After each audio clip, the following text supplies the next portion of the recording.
And getting back to F for fake, Orson Welles at the beginning of the movie tells you that even though this is about two notorious frauds, we're going to tell the truth in this movie, and we'll even repeat that in writing.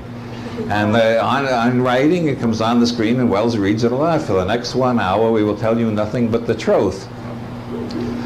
At the end of the movie, which runs an hour and 17 minutes, you find out that Welles admits he's been lying for the last 17 minutes, and everything you've seen is fiction.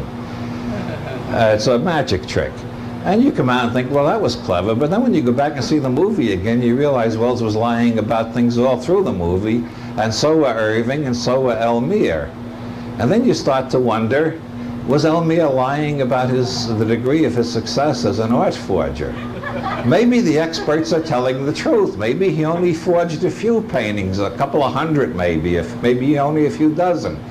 Or maybe half of the paintings we admire are Elmire's. And you start looking into the movie more closely, like every artist wants to. What artists want most is for people to pay attention and look really closely. So you look more closely to try to figure out when Elmire is lying, and you realize you're dealing with a professional liar. And then you get to Clifford Irving, who was supposed to have checked every fact in the Elmire story and found out it was true. Clifford Irving, while they were making the film, to add to the drama, or rather before they started the film, but inserted into the film by Welles by one of his little fakes, as if they just discovered it while they were making the film, Clifford Irving was denounced as a hoaxer because he had a contract to write the autobiography of Howard Hughes with Howard Hughes' signature on it. Irving denied that he was a liar, a hoaxer, or a swindler. There was a lot of debate about it. Experts were called in, and they authenticated the signature. Then somebody calling from Howard Hughes headquarters in Las Vegas, claiming to be Howard Hughes, repudiated the whole thing, said it was a forgery, and he never met with Clifford Irving. And Irving was sued for several $million and threatened with all sorts of legal action, most of which never came to pass for reasons that passed the comprehension of anybody blinded by the English language and the British monarchy. But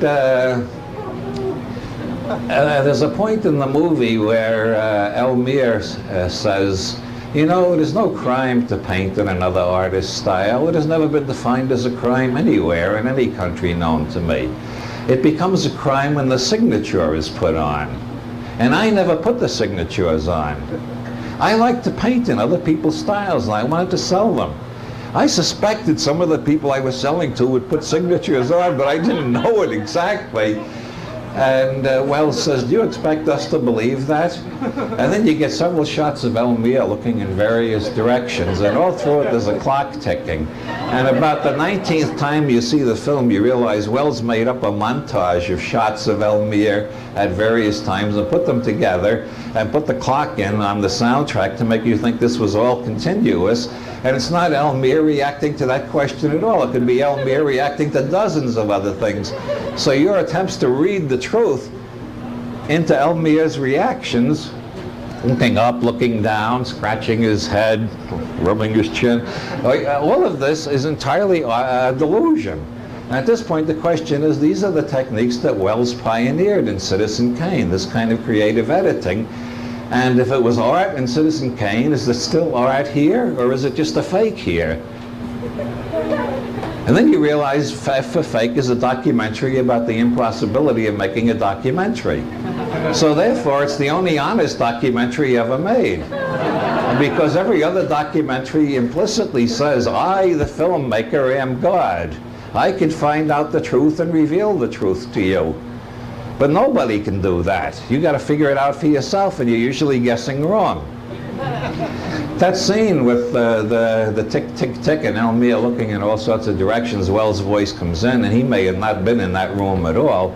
He may have just been in the studio in Paris where he was editing this film. This is in a room in Ibiza off the coast of Spain. God knows where Welles is. I've noticed very carefully that he's not in the shot. Just his voice is, so you think he was there. Welles asks, who did the Howard Hughes signature?